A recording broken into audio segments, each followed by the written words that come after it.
कहो हम रहे न रहे फिर भी ये रात याद तो करो। 19 শতকের শেষে 20 শতকের শুরুতে কলকাতার সমাজে গড়ে উঠেছিল বাবু কালচার নামে এক বিশেষ কালচার।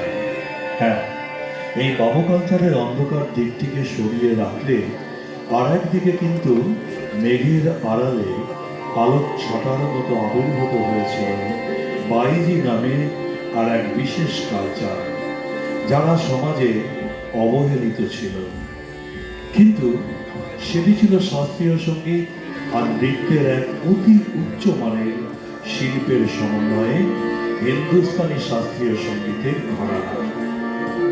অযোধ্যার নবাব ওয়াজিদ আলী শাহের হাত ধরে কলকাতায় উত্তর ভারতীয় ঘরানার বাইজিদের আগমন ঘটে।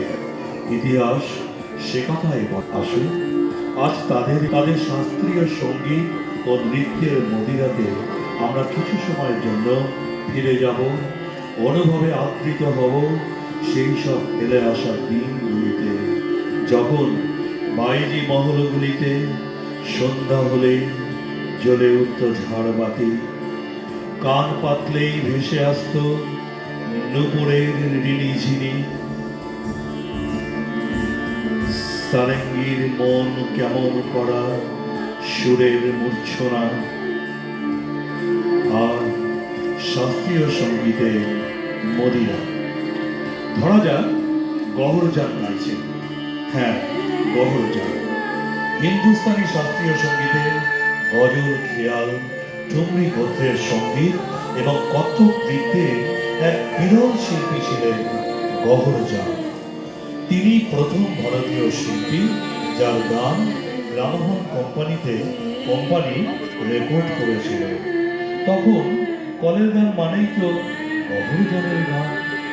মার্কিন সঙ্গীতজ্ঞ এবং রেকর্ডিং ইঞ্জিনিয়ার ফ্রেড গেজহার্ট সঠিক চিনেছিলেন এই ভারতের রত্নকে। তাই 1902 সালের 8ই নভেম্বর ভারতীয় কোনো শিল্পীর গান রেকর্ড হিসাবে বের হল। আবার এই গহরজানই কিন্তু first dancing girl of India. একাধারে সঙ্গীতজ্ঞ, নৃত্য কুশলী, আবার একজন কবি ও সুরকার ছিলেন গহরজান। তার লেখা, তার গান সব জন্ম নিয়েছে তার লাঞ্ছিত, ব্যথিত, দুঃখময় জীবন থেকে।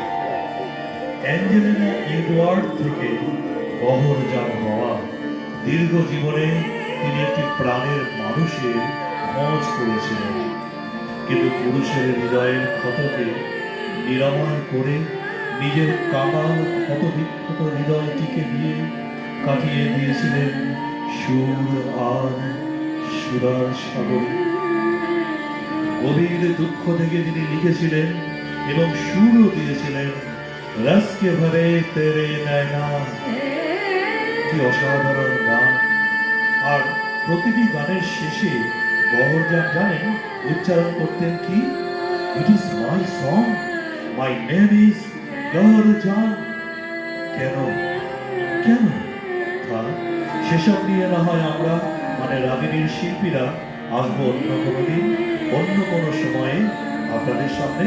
চলুন আমরা তাহলে এখন শুনে নিই আমাদের বুলবুলের কণ্ঠে রসকে ভরে তেরে নয়না। আর নৃত্যের কুশলীতে রয়েছে আমাদেরই মেয়ে তন্দেশী ভট্টাচার্য। শুনুন।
ময়নাবাইয়ের নাম তো আপনারা নিশ্চয়ই শুনেছেন। তিনি ছিলেন আর এক বিখ্যাত হিন্দুস্তানি শাস্ত্রীয় সঙ্গীত সম্রাজ্ঞী। তার গান শুনে স্বয়ং বিবেকানন্দের চোখ বেয়ে জল গড়িয়ে পড়েছিল। ঘটনাটা কেমন বলি, ক্ষেত্রীর রাজার আমন্ত্রণে বিবেকানন্দ উপস্থিত হয়েছে রাজভবনে। বসেছে মজলিস। সবশেষে বাইগান অনুষ্ঠিত হওয়ার ঠিক মুহূর্তে বিবেকানন্দ মজলিস ছেড়ে বেরিয়ে যাচ্ছেন। একজন সন্ন্যাসী, সে কিনা একজন বাইজির নাচ দেখবে, তার সামনে বসে এভাবে। ক্ষেত্রী রাজার ঐকান্তিক মনোরোধকে উপেক্ষা করে যখন বিবেকানন্দ পা বাড়িয়েছেন, আর ঠিক তখন ওদিকে ময়নাবাই অন্ধ সন্ত কবি সুরদাসের গান ধরেছেন, প্রভু মেরে আবেদন চিন্ত না করো। তার সেই সুর, তার সেই গান শুনে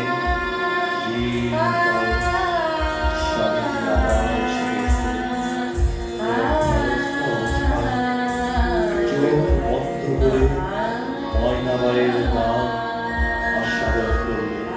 এবং তারপরে দেখা গেল সেই অদ্ভুত দৃশ্য, বিবেকানন্দের দু চোখ দিয়ে জলের ধারা।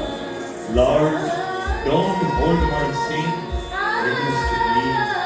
পরবর্তীতে যতবার ক্ষেত্রী রাজার কাছে বিবেকানন্দ গেছে, সেই ময়নাবাইকে ডেকে তাকে মা বলে সম্বোধন করে তার গান শুনেছে। শুনুন আমাদের অনসূয়া সিনহার কণ্ঠে, এবং নৃত্যে রয়েছে আমাদের শ্রেয়সী চক্রবর্তী ও নিকিতা বাবা। প্রভু মেরে আবেদন চিন্ত না করেন।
walk in the rain. I like to walk in the rain so that no one can see my tears. বলে গেছিলেন চার্লি চ্যাপলিন। জানি না, হয়তো দুঃখের সাগর থেকেই এদের এত সুন্দর সুন্দর সমস্ত কম্পোজিশন। ঠিক এই মুহূর্তে আমার মনে পড়ছে বারে গোলাম আলীর কথা। হিন্দুস্তানি শাস্ত্রীয় সঙ্গীতের আকাশে তিনি যে এক উজ্জ্বল নক্ষত্র, তা তো আর বলার অপেক্ষাই রাখে না। 1932 সাল তার স্ত্রী বিয়োগ হয়। আলী সাহেবের বয়স তখন মাত্র 30 বছর। তিনি তার প্রিয়তমাকে অমর করে রাখতে চাইলেন সুরের মাধ্যমে, আর লিখলেন ও সুর দিলেন সেই বিখ্যাত গানটি। হ্যাঁ, আমি সেই গানের কথাই বলছি যা আজও আমাদের হৃদয়ে দোলা দিয়ে যায়। ইয়াদ পিয়া কে আয়ে। আর এই গান গাইলে আমাদের সাত্যকী চক্রবর্তী, আর নৃত্যে রয়েছে আমাদের নিকিতা পাওয়া। শুনুন, ইয়াদ পিয়া কে আয়ে।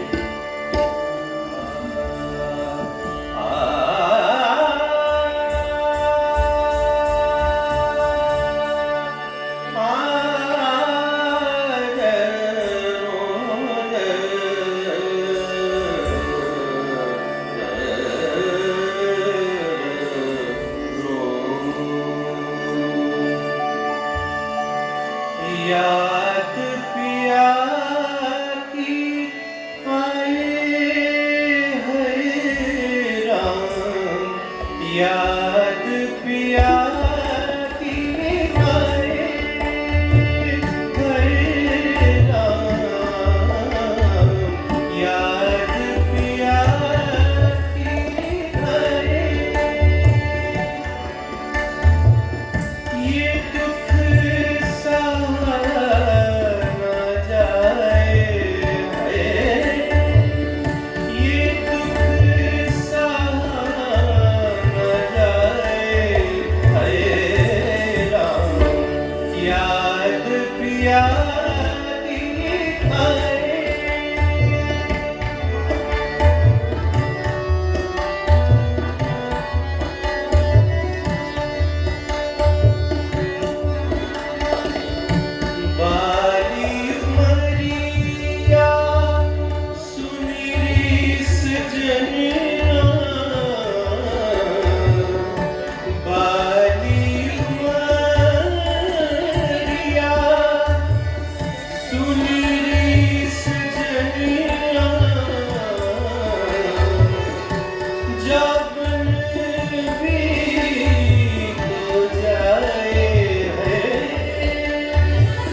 এই মাহফিলে বসলে জানেন এরকম কত গান ইয়াদে আসে।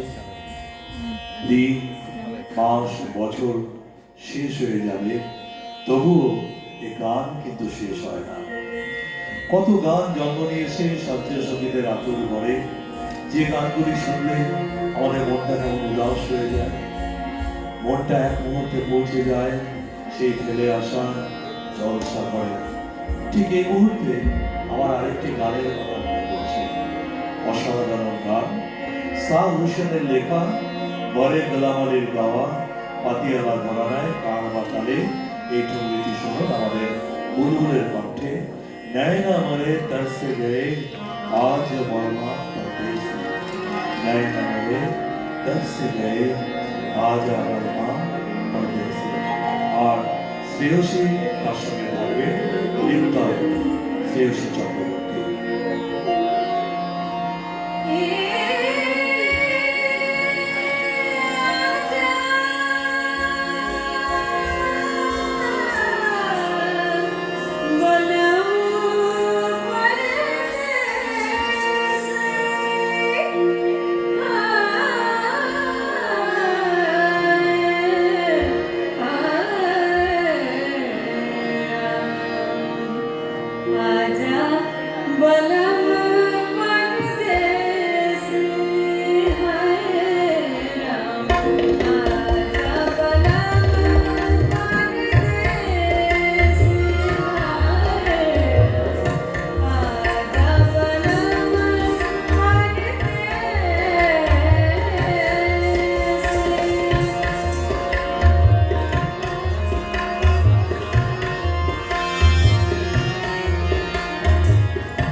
একটার পর একটা গান সারা রাত কাটিয়ে দিতে পারে আমাদের।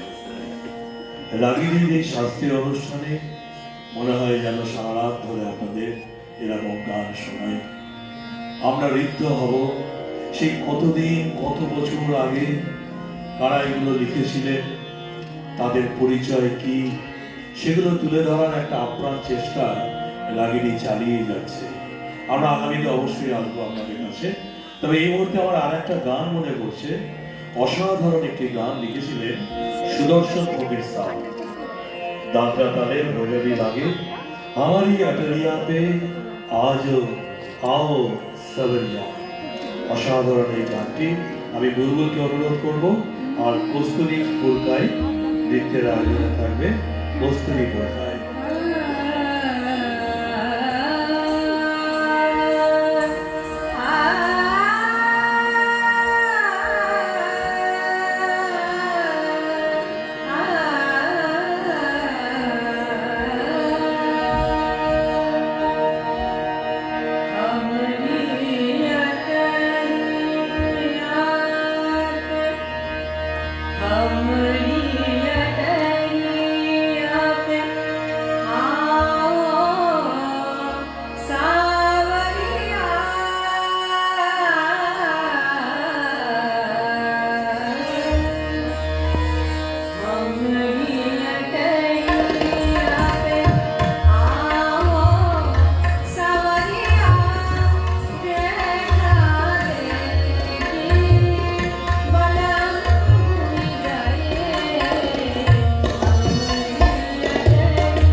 ভালোবাসা জড়িয়ে থাকে এসব সঙ্গীতের মধ্য দিয়ে, যা শুনলে পরে আমাদের একটা অন্য জগতে যেন আমরা পৌঁছে যাই।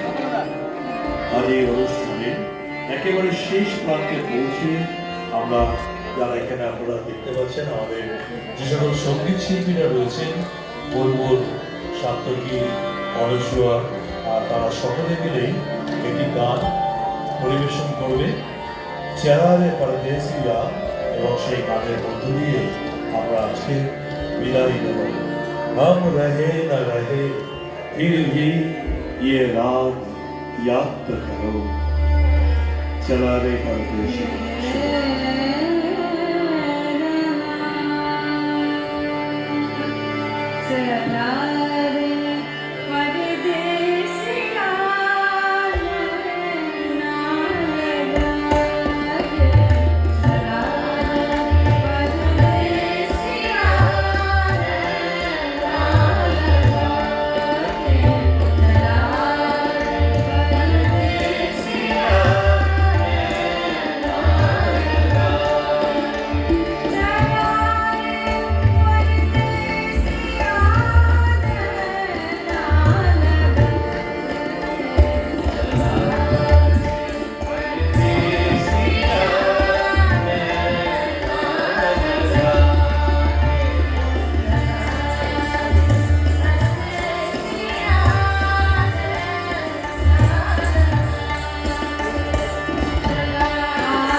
প্রিয় দর্শক বন্ধুরা, শেষ হলো আমাদের আজকের এই অনুষ্ঠান সাউন্ড অ্যান্ড সাইলেন্স। যদি আপনাদের ভালো লেগে থাকে তাহলে আমাদের এই ক্ষণিকের সময় শ্রম সফল হবে। আমি বুলবুলকে বলবো দু চার কথা বলার জন্য।